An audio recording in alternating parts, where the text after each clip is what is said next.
In this episode, we're going to discuss being a trusted leader. So one of the things that comes up in all the leadership development or coaching that I do at some level is trust. Who do we trust? Who trusts us? How do we become trusted? And the thing is that trust is built in multiple different ways for multiple different people.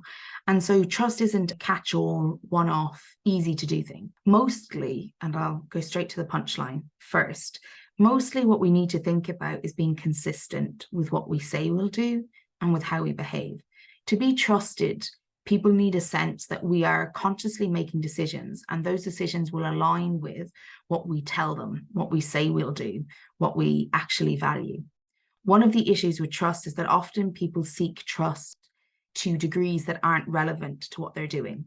So, for instance, if you need to trust somebody give you a report, that is very different to needing to trust somebody with confidential information. And that is very different to needing to trust somebody to be able to do their job well. And so one of the things when you're trying to be engaged as an entrusted leader that you need to consider is what kind of trust you need from people and why. What's the purpose of the trust? But also, what kind of trust do you need in order to do your role? And this is where often people mix up being liked, being respected with being trusted. People need to trust that you will do what it is you are meant to do. That doesn't mean they need to trust you in multiple other areas. Now, don't get me wrong, workforces are really challenging and interesting places, and people have all sorts of expectations on leaders. We do this massive projection onto leaders all the time. We often want them to be things that have nothing to do with their role. Everybody has an opinion. Everybody believes that a good leader looks different, and those projections do impact you as a leader. But when we're thinking about trust and leadership, we need to get down to the nuts and bolts of it. We need to talk about the actual components that result in trust. We need to think about what type of trust you need, as well as what kind of trust isn't that important. I don't need trust that I'm a nice person, but I need trust that I will follow through in the things that I say, for instance. So one of the things I'd recommend any leader doing in this moment, if you're thinking that being trusted is something you're being challenged with at the moment, is to think about what the people from you, and remember, different stakeholders need to trust different things. The shareholders need to trust something completely different to the floor staff, for instance, because depending on where you are in the organization, you as a leader have a different role and responsibility to different people. And so it is worth starting by doing a little stakeholder map. Do out a piece where you consider who you need the trust of, but also what kind of trust. Trust isn't one big thing. It's a big word, but it means multiple things to multiple people. Now, there's also something to consider, which is some people trust until it's broken, and others believe you have to earn trust. And they're just different ways of looking at the world and different beliefs about trust. It's likely that the people you need to trust you come from both of those perspectives. Different people will have a different starting point. And so when you think about who needs to trust you and how they need to trust you, it is still worth thinking about what builds trust, such as consistency, transparency, demonstration of values and integrity. People can do business with you and be led by you and work with you without trusting you. But to be influential, to be able to support people in moving forward in a direction that you are attempting to lead in, that requires trust. That's less transactional. That requires a level of emotional investment from people. And it is worth thinking about what type of signals and what types of behaviors or building blocks to trust do people need in the area that you need to be trusted. And it is worth in building that into how you approach your leadership, how you build your leadership signature or brand, but also in how you communicate. You see, trust isn't really just about whether you can do the job. Trust is also about, do I believe that the way you're going to lead or influence is something I feel aligned with? And also, quite ultimately, people are quite self-absorbed, generally, we all are. And people aren't thinking about a lot of the bigger things, even those that think they are. Often people are thinking about, how does this affect me? And so when you think about building trust, you could have a really great idea, but the person it impacts, it might not be the impact they're willing to engage with. So it is worth thinking about trust from the point of view of what are individuals expecting of me, and also what's reasonable for me to achieve.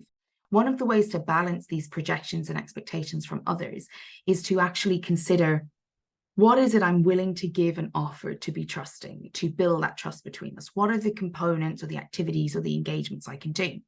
But also clarifying the boundaries around that. So sometimes leaders are afraid to say, I know I've disappointed some, but it is my duty to do X, Y, and Z.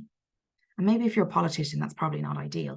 But within a private organization or even a public organization or a not-for-profit, it is important that even if you do things people disagree with, that you're building trust around them. And how you do that is by stating your why.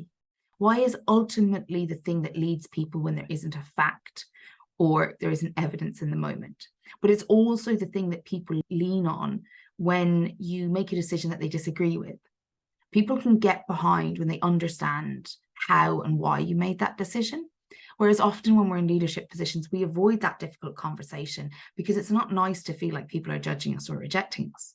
But really, if we're trying to build trust, what we need to focus on is sharing our why and ensuring that there is a consistency between our behavior and what we're communicating.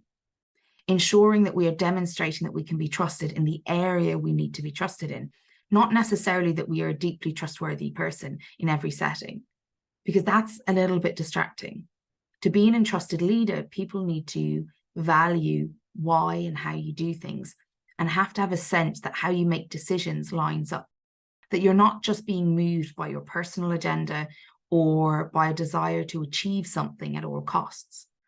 And so it is important that you're communicating your why behind your leadership decisions, especially in moments where people might not agree with them. And this allows you to build that leadership brand or signature, but more importantly, it allows people to trust you. They don't have to agree with you to trust you. Think about the people you trust that you don't agree with their opinions, but you trust in how they make decisions. You know that there's a consistency. You can make sense mentally and emotionally of the decision they made, even if it isn't your preference. And so trust is not the same for all people. It is not built the same, and that it isn't the same starting point. And people constantly project onto other people, especially in positions of power. And so you're going to have all of this occurring when you're also trying to build your leadership brand, signature, and utilizing trust. So just remember that trust is built in people understanding how you make decisions. It's not always built in you making the decision that they wanted. And often trust is broken because people believe you are going to make a different decision and you didn't manage expectations. So for trust building, it's highly about relating rather than transactions. And it's also about following through on what you say you're going to do, but also on demonstrating the values that you're utilizing in decision-making in multiple settings and not just in that decision. Because what that can do is it can show people that you're more of a fair-weathered decision maker, and that doesn't inspire trust long-term. And so think about trust as an ongoing relationship between you and many, as well as you and one, but also consider what they need to trust you with so that you can think about how to demonstrate the line between why you do things and the things you do so that you can build trust, even if you can't build agreement. So they would be my tips if you're trying to improve the trust people have in you in your leadership. I would say over-communicate, communicate clearly, and make sure that the why is clear in your communications. That's often what we skip when we think people don't like the what. We forget that the why matters in those moments.